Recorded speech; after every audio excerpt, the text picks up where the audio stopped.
নমস্কার বন্ধুরা, welcome to ED sports 9009। আজকে দুটো বিষয় নিয়ে আলোচনা করব। প্রথমত আমরা আসি যে আইএসএল আদৌ হবে কি হবে না। তো তোমাদের একটা ভালো কথা বলে রাখি যে হ্যাঁ, আইএসএল এবার হচ্ছে, জানুয়ারিতেই কিন্তু আইএসএল শুরু হচ্ছে।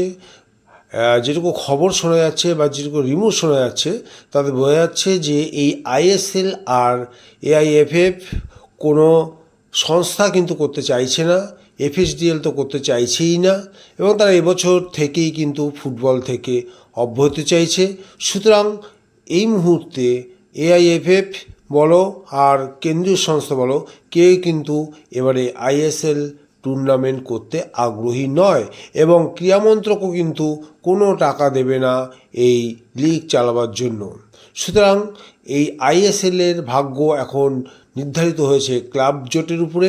ক্লাবগুলো নিজেদের মধ্যে একটা মিটিং আগেই সেরে নিয়েছিল, এবং পুরো আইএসএলের দায়িত্বটা এই সমস্ত ক্লাব, যে সমস্ত আইএসএল ক্লাব আছে তারাই কিন্তু নিজেদের কাঁধে নিয়ে নিয়েছে, এবং এই ব্যাপারে এআইএফএফেরও কিন্তু মত আছে বা তাদের কোনো আপত্তি নেই যদি ক্লাবগুলি আইএসএল অনুষ্ঠান করতে পারে। তা বোঝা যাচ্ছে যে মোটামুটি জানুয়ারি 20 তারিখের মধ্যেই কিন্তু আইএসএল শুরু হবে, এবং খুব তাড়াতাড়ি প্রস্তুতি নিতে হবে। এবং এইবার যদি আইএসএল হয় তাহলে খুব তাড়াতাড়ি কিন্তু সিজনটা শেষ হয়ে যাবে, কারণ হাতে সময় খুব কম, এবং এই সময়ের মধ্যে কিন্তু ক্লাব জোটগুলোকে এক হয়ে আইএসএল স্টার্ট করতে হবে। এখন আইএসএল স্টার্ট করতে গিয়ে যে স্পন্সরের দরকার, সে স্পন্সর কি ক্লাব জোটগুলো জোগাড় করতে পারবে, অ্যারেঞ্জ করতে পারবে, বা কোনো এফএসডিএলকেও কি তারা রাজি করাতে পারবে? তা যেটুকু খবর শোনা যাচ্ছে যে এফএসডিএল এই মুহূর্তে কোনোভাবেই আর ফুটবলের সঙ্গে যুক্ত হতে চাইছে না, এবং অন্য কোনো বড় কোনো সংস্থার এইভাবে আইএসএল পরিচালনা করার মতো কোনো অভিজ্ঞতা তাদেরও নেই। সুতরাং সমস্ত দায়িত্বটাই কিন্তু এখন বর্তাচ্ছে এই ক্লাব জোটগুলির উপরে। তারা এই টুর্নামেন্ট চালাবার জন্য একটা কমিটি তৈরি করবে, বিভিন্ন ক্লাব থেকে বিভিন্ন সদস্য নিয়ে একটা কমিটি তৈরি করবে, এবং তাদের উপর বসিয়ে দেবে একজনকে, যার নাকি একদম নিরপেক্ষ একজন কাউকে রাখবে, সে যার নাকি প্রচুর অভিজ্ঞতা আছে এরকম আইএসএল পরিচালনা করার জন্য। এরকম একজনকে হয়তো নিয়োগ করতে পারে, বা নিজেদের মধ্যে একটা জোট তৈরি করে নিতে পারে। সেটা আমরা সময়ই দেখব কি করে ক্লাব জোট, আইএসএল কীভাবে চালায়। এর মধ্যে আমাদের প্রচারটাকে সারতে হবে, অর্থাৎ যে বৈদ্যুতিন মাধ্যম আছে যার মাধ্যমে প্রচার হবে, খেলা দেখানো হবে, সেটাও কিন্তু আইএসএল জোটকে এর মধ্যেই সব কিছু অ্যারেঞ্জ করে নিতে হবে। তো এবার যদি আইএসএল হয় তাহলে কিন্তু শর্ট টাইমের মধ্যে সে আইএসএল শেষ করতে হবে, এবং এর ফলে একটা কিন্তু একটা কিন্তু প্রবলেম দেখা দিতে পারে। প্রবলেমটা কি, যে এফসি কাপ খেলার জন্য যে ক্যাটাগরি বা ক্রাইটেরিয়া আছে, ক্রাইটেরিয়া হচ্ছে গিয়ে অন্তত 27টা ম্যাচ প্রত্যেকটা টিমকে খেলতে হবে। সেই ম্যাচটা যদি না খেলতে পারে তাহলে কিন্তু এএফসি কাপে কোয়ালিফাই করাটা কিন্তু একটা প্রবলেম দেখা দিতে পারে। তো এইরকমভাবে যে ম্যাচগুলোকে শেষ করতে হয়, তাহলে এক একটা টিমকে এক সপ্তাহের মধ্যে দুবার কি তিনবার পর্যন্ত তাদের ম্যাচ হয়তো খেলতে হতে পারে। এর ফলে প্লেয়ারদের কিন্তু ঝুঁকি, চোট পাওয়ার ঝুঁকি থাকতে পারে, এবং তাদের কিন্তু প্রচণ্ড পরিমাণে কিন্তু এনার্জি লস হতে পারে। তো সেই ব্যাপারগুলো নিয়ে আইএসএল আলোচনা করবে, ক্লাবগুলির সঙ্গে আলোচনা করবে, ক্লাবগুলি প্লেয়ারদের সাথে আলোচনা করবে, এবং কিছু একটা রেজাল্ট হয়তো বেরিয়ে আসবে।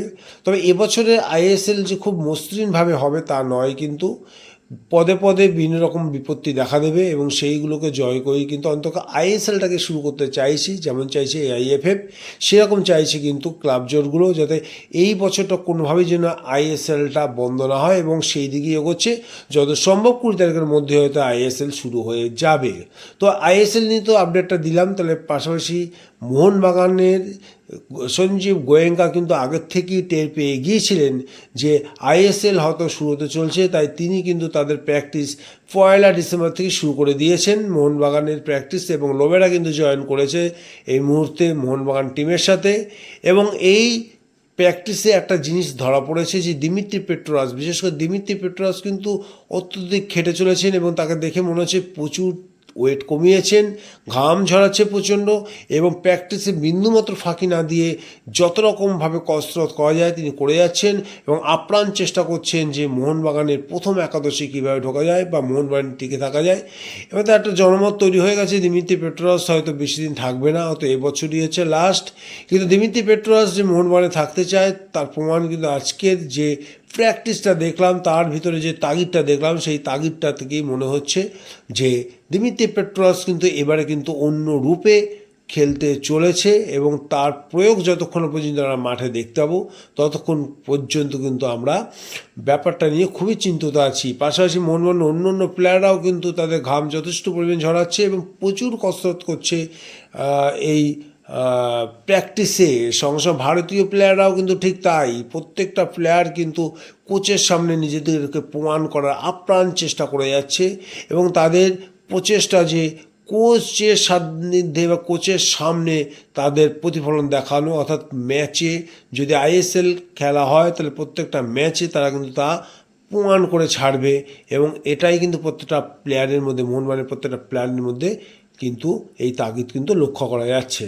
তো আগামী দিনে আইএসএল হবে এটাই আমরা আশা করছি। তো আজকে এই পর্যন্ত, আর কিছু বলার নেই।